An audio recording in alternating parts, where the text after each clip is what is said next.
사도신경 하심으로 2021년도 12월 30일 목요일 온라인 아침 기도에 하나님께 올려드리겠습니다. 전능하사 천지를 만드신 하나님 아버지를 내가 믿사오며 그 외아들 우리 주 예수 그리스도를 믿사오니 이는 성령으로 잉태하사 동정녀 마리아에게 나시고 본디오 빌라도에게 고난을 받으사 십자가에 못 박혀 죽으시고 장사한 지 사흘 만에 죽은 자 가운데서 다시 살아나시며 하늘에 오르사 전능하신 하나님 우편에 앉아 계시다가 저리로서 산자와 죽은 자를 심판하러 오시리라. 성령을 믿사오며 거룩한 공회와 성도가 서로 교통하는 것과 죄를 사하여 주시는 것과 몸이 다시 사는 것과 영원히 사는 것을 믿사옵나이다. 아멘. 찬송가 415장 찬송하시겠습니다.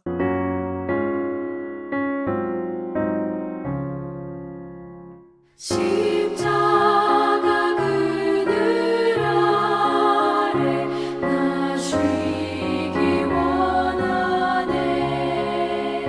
저 햇볕이 뜨겁고 또 짐이 무거워.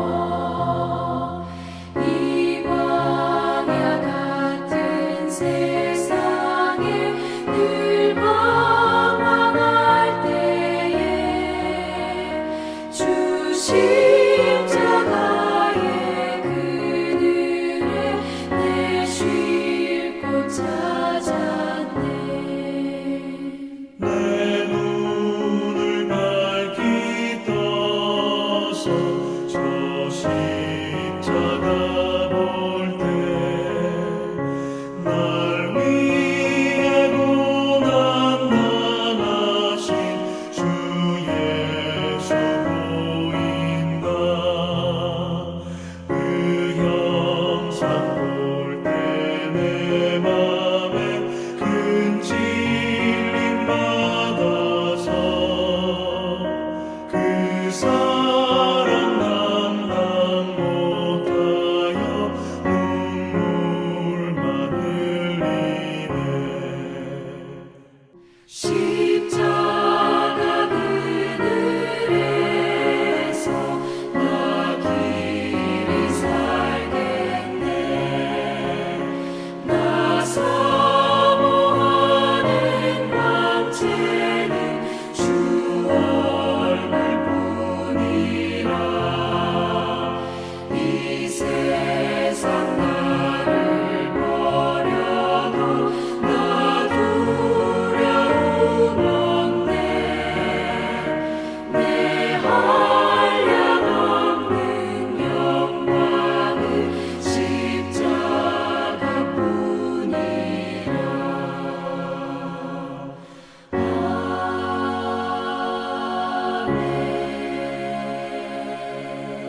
하나님 아버지 감사합니다. 지난 밤에도 단잠을 자게 하시고 이 아침에도 우리 주님께서 단잠을 깨워주셔서 또 새로운 하루를 시작하게 하심을 감사합니다. 오늘 하루도 주님이 도와주시는 은혜가 없으면 살 수 없는 하루임을 우리가 기억하고 다시 하루를 시작하기에 앞서서 주 앞에 나와 주님의 말씀을 듣습니다. 주님이 베푸시는 하늘의 은혜를 덧입고 시작하는 복된 하루가 되게 하여 주옵소서. 감사드리오며 우리 주 예수 그리스도의 이름으로 기도드립니다. 아멘. 이 아침에 하나님이 주시는 말씀은 신약성경 골로새서 1장 1절부터 23절까지 말씀 보겠습니다. 자, 화면을 보시면서 1절부터 우리 함께 합독하시겠습니다. 하나님의 뜻으로 말미암아 그리스도 예수의 사도된 바울과 형제 디모데는 골로새에 있는 성도들 곧 그리스도 안에서 신실한 형제들에게 편지하노니 우리 아버지 하나님으로부터 은혜와 평강이 너희에게 있을지어다. 우리가 너희를 위하여 기도할 때마다 하나님 곧 우리 주 예수 그리스도의 아버지께 감사하노라. 이는 그리스도 예수 안에 너희의 믿음과 모든 성도에 대한 사랑을 들었으며 너희를 위하여 하늘에 쌓아둔 소망으로 말미암음이니 곧 너희가 전에 복음 진리의 말씀을 들은 것이라. 이 복음이 이미 너희에게 이르매 너희가 듣고 참으로 하나님의 은혜를 깨달은 날부터 너희 중에서와 같이 또한 온 천하에서도 열매를 맺어 자라는도다. 이와 같이 우리와 함께 종된 사랑하는 에바브라에게 너희가 배웠나니 그는 너희를 위한 그리스도의 신실한 일꾼이요 성령 안에서 너희 사랑을 우리에게 알린 자니라. 이로써 우리도 듣던 날부터 너희를 위하여 기도하기를 그치지 아니하고 구하노니 너희로 하여금 모든 신령한 지혜와 총명에 하나님의 뜻을 아는 것으로 채우게 하시고 주께 합당하게 행하여 범사에 기쁘시게 하고 모든 선한 일에 열매를 맺게 하시며 하나님을 아는 것에 자라게 하시고 그의 영광의 힘을 따라 모든 능력으로 능하게 하시며 기쁨으로 모든 견딤과 오래 탐험에 이르게 하시고 우리로 하여금 빛 가운데서 성도의 기업의 부분을 얻기에 합당하게 하신 아버지께 감사하게 하시기를 원하노라. 그가 우리를 흑암의 권세에서 건져내사 그의 사랑의 아들의 나라로 옮기셨으니 그 아들 안에서 우리가 속량 곧 죄사함을 얻었도다. 그는 보이지 아니하는 하나님의 형상이시요 모든 피조물보다 먼저 나신 이시니 만물이 그에게서 창조되되 하늘과 땅에서 보이는 것들과 보이지 않는 것들과 혹은 왕권들이나 주권들이나 통치자들이나 권세들이나 만물이 다 그로 말미암고 그를 위하여 창조되었고 또한 그가 만물보다 먼저 계시고 만물이 그 안에 함께 섰느니라. 그는 몸인 교회의 머리시라. 그가 근본이시요 죽은 자들 가운데서 먼저 나신 이시니 이는 친히 만물의 으뜸이 되려 하시며 아버지께서는 모든 충만으로 예수 안에 거하게 하시고 그의 십자가의 피로 화평을 이루사 만물 곧 땅에 있는 것들이나 하늘에 있는 것들이 그로 말미암아 자기와 화목하게 되기를 기뻐하심이라. 전에 악한 행실로 멀리 떠나 마음으로 원수가 되었던 너희를 이제는 그의 육체의 죽음으로 말미암아 화목하게 하사 너희를 거룩하고 흠없고 책망할 것이 없는 자로 그 앞에 세우고자 하셨으니 만일 너희가 믿음에 거하고 터 위에 굳게 서서 너희 들은 바 복음의 소망에서 흔들리지 아니하면 그리하리라. 이 복음은 천하 만민에게 전파된 바요 나 바울은 이 복음의 일꾼이 되어노라. 아멘. 할렐루야. 목요일 아침이 밝았습니다. 오늘 하루도 주님이 인도하시는 길로 순종하며 나아가심으로 말미암아 주님이 예비하신 생명의 은혜를 덧입고 사시는 복된 하루가 되길 원합니다. 여러분, 사람이 살면서 나는 누구인가 라는 것은 매우 중요한 질문입니다. 왜냐하면 자신이 누구인가를 분명하게 알기 이전과 이후의 삶이 전혀 달라지기 때문입니다. 자, 오늘부터 우리는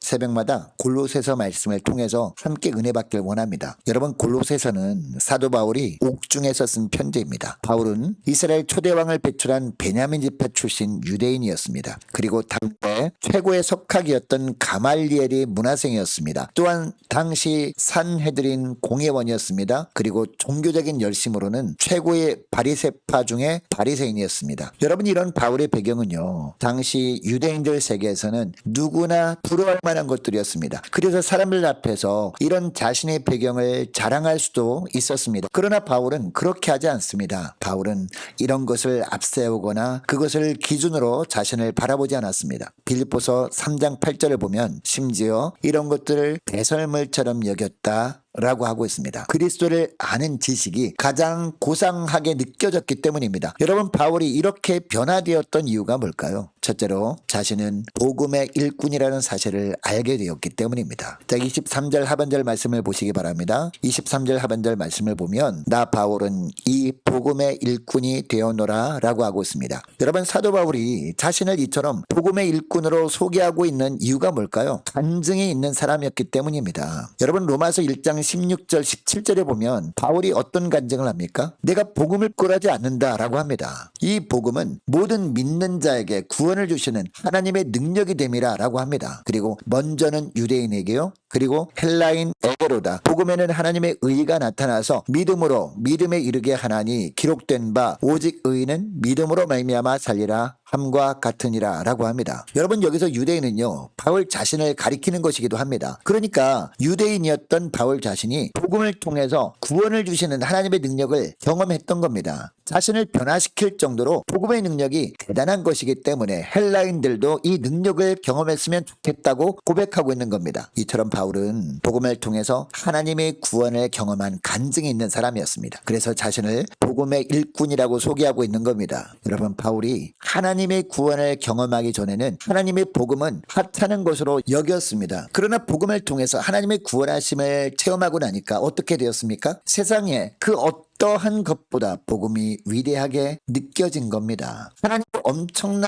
구원을 체험하고 나서는 모든 것이 상대적이 되고 오직 복음만이 절대적인 것임을 알게 된 겁니다. 그래서 이때부터 사도 바울에게 있어서 가장 자랑스러운 명함은 복음의 일꾼이라는 명함이었습니다. 무엇보다도 복음의 일꾼이 되었음을 자랑스럽게 여기며 살아가시는 저와 여러분 되시기를 축복합니다. 둘째로 자신은 교회의 일꾼이라는 사실을 알게 되었기 때문입니다. 25절 말씀을 보시기 바랍니다. 내가 교회의 일꾼 된 것은 하나님의 너희를 위하여 내게 주신 직분을 따라 하나님의 말씀을 이루려 함이니라 라고 합니다. 여러분, 이 본문에서 바울이 자신이 교회의 일꾼 된 것을 자랑하고 있는 이유가 뭘까요? 이 지상에 있는 모든 것들은 유한한 것들이지만 교회는 영원하다는 것을 알게 되었기 때문 아니겠습니까? 여러분, 골로새서는 옥중서신입니다. 바울이 로마 감옥 안에서 쓴 편지라는 겁니다. 여러분, 당시 로마 제국은 위세가 대단했습니다. 이 로마 제국은 영원할 것처럼 보였습니다. 반면에 로마 제국이 교회를 극심하게 박해함으로 인해서 교회는 얼마 지나지 않아서 소멸될 것만 같았습니다. 그러나 바울이 비록 옥에 갇혀 있는 중에 있었지만 기도하는 가운데 분명하게 깨닫게 된 것이 있었습니다. 이 로마 제국도 영원하지 않다는 겁니다. 유일하게 이 땅에서뿐 아니라 영원까지 존재하는 것은 오직 교회뿐임을 깨달은 겁니다. 복음이 영원하기 때문에 복음으로 거듭난 교회도 영원하다는 것을 바울은 주님을 만난 이후에 안 겁니다. 그래서 자신이 교회의 일꾼 된 것을 자랑한 겁니다. 그리고 바울에게 교회의 일꾼 된 것이 너무나 감격스러웠던 겁니다.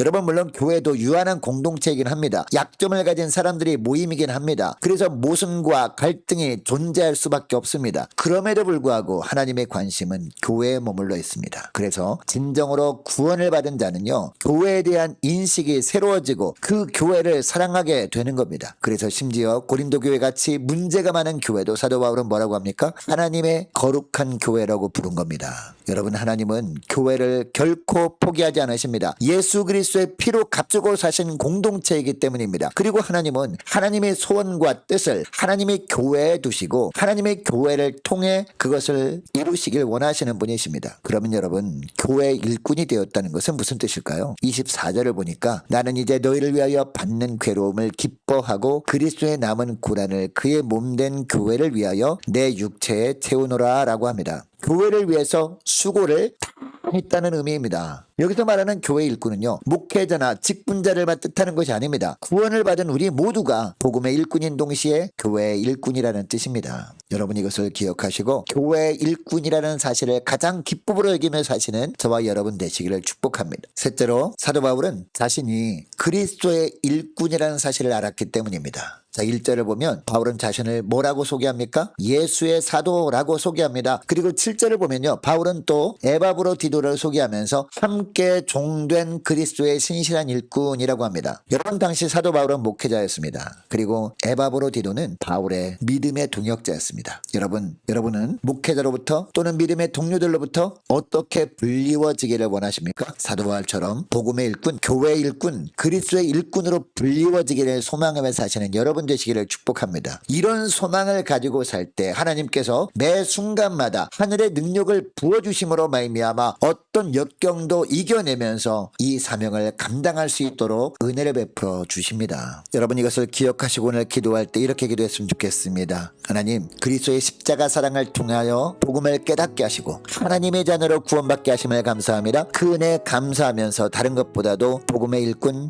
교회의 일꾼, 그리스도의 신실한 일꾼으로 사는 하나님의 선한 백성 되게 하옵소서. 함께 기도하기를 원합니다. 내일 금요일 저녁에 송구 영신 예배를 위해서 함께 기도하기를 원합니다. 2022년도 새해 세움 받는 일꾼들 순종하고 충성하도록 기도해 주시기 바라고, 많은 환우들을 위해서, 그리고 수능을 치는 고3 수험생들과 취업을 앞둔 자녀들의 앞날을 위해서, 군문에 있는 이시훈 형제를 위해서 함께 기도하기를 원하고, 선교사님들의 가정들을 위해서 함께 기도하기를 원합니다. 나라 민족을 위해서 함께 기도하기를 원하고, 교회의 앞날을 위해서 우리 함께 기도하기를 원하고, 저와 여러분이 가지고 나온 기도 제목을 놓고 우리 함께 기도하기를 원합니다. 기도하겠습니다.